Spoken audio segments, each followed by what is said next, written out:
Hi, Tiffany. Thanks so much for coming in today. I'm Angela. I'm going to be your therapist from going on. How are you? I'm okay. Yeah? Yeah. Okay. Well, I just wanted to let you know that I'm glad you came in, and whatever you say in here, this is a safe space for you. I've got the sign on the wall that says what you say in here stays in here. And the only time that I would ever have to share anything with an outside person is if someone was hurting you or you told me that you wanted to hurt yourself or someone else. And so I want you to know that this is a place that you can just be free to say whatever you want, and there is no wrong answer. And so what brings you in today? Honestly, I don't know how I got here today. It was really hard to get out of bed and actually make it here. Wow. I think one of the main reasons I signed up to come talk to someone is because I've just been feeling so down lately. I have a lot of mental stuff going on emotionally, and I'm diagnosed with depression and things like that. So it's really hard to get out of bed in the morning, especially when I don't have someone that's motivating me to get out of bed.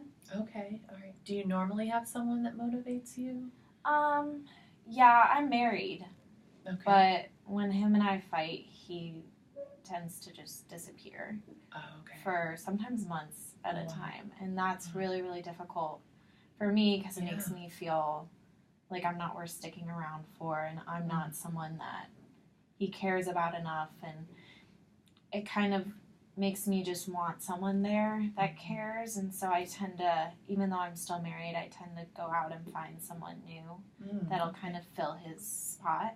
Sure. Because I feel that need to be with someone. I feel like I can't function on a day-to-day basis without knowing someone. I have someone to go home to support me and to be there. And I mean, I have kids and I love them to death, and it's really hard for them to see their parents going through what we're going through, but at the end of the day, I kind of got to focus on myself and my needs and what's going to make me happy, so then they're happy. And a lot of the time, men make me happy. So I feel like I need men to help with my depression and to help me get out of bed. Okay.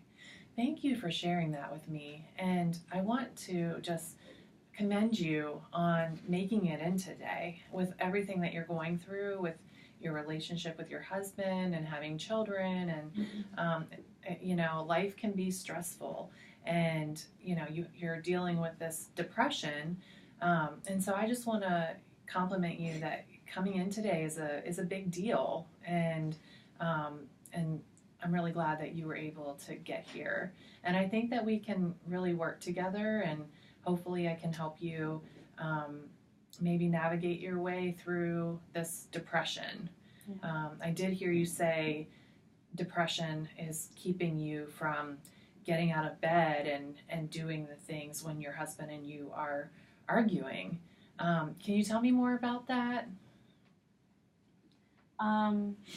Just about my depression keeping me from doing daily activities? Or Yeah. Can you tell me how does that affect you? How does this depression affect you and even your children? Okay. I mean, my depression affects me to the point where I can't see a point in getting out of bed because I don't feel like I'll be... I don't know. I think it just stems down to my overall need to feel wanted. Sure. And that depression really it affects my ability to understand that I'm worth something. Sure. And so it's really hard to get out of bed because I don't feel like there's really a point in me getting out of bed, even though I know my kids need me. I know that, but it's just so overwhelming, the feeling, and it's hard to breathe sometimes, and I just can't seem to snap out of it. And it's really affecting my kid, especially my girl. She sees mom having men in the house and not being able to get up out of bed sometimes, and then her dad's gone, and then I know it's not good for her, but like I said earlier, I need to figure out what makes me happy, and having men around is something that makes me happy. Yeah, I understand that. So it sounds like this depression is keeping you, it's keeping you from um, living the life you want to live. Mm-hmm. Does that sound right? Definitely. And it takes away from you finding what makes you happy. It takes away from your happiness. Yeah. And then it's affecting your kids too. And I'm just going to write some notes here, if you don't mind, just so I can remember.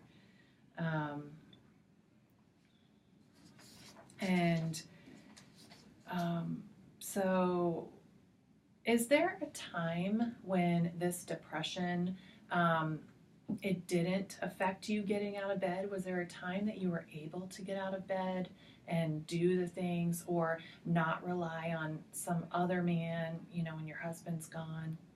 Can you think of a time like that? That's actually a really hard question. Yeah. I can't really remember a time when I didn't have a guy to help me. Sure. Get out of bed. Like, yeah. I don't know, it's really hard to think about that. Like, I mean, I'm sure as a kid I felt I was fine. And I'm sure at the beginning of our marriage when my husband was around, I obviously wasn't pursuing other men. Mm-hmm. But this fighting and this overall just feeling of not being worth anything is just really starting to get to me. Yeah, I can understand that. So, what did you used to do when your husband and you, when you're first married, Mm-hmm. and there wasn't all the history and the arguing going on? What were some of the things that you did? It sounds like your kids and your husband are very important to you. They're your world. And so, but then this depression kind of came in and stole some of your happiness. Yeah. So can you think of a time that maybe with you and Kaylee, your daughter, where you were able to, go and overcome feelings of, I don't feel like getting out of bed today. Can you think of a time? Actually a couple months ago, it was right after her dad left for however, I don't even know what amount of time it was. But her and I decided one night we were going to have a big sleepover. And we had ice cream and we watched a movie together, and I got to fall asleep next to my daughter, which was kind of fun because I realized that she could be that happiness for me.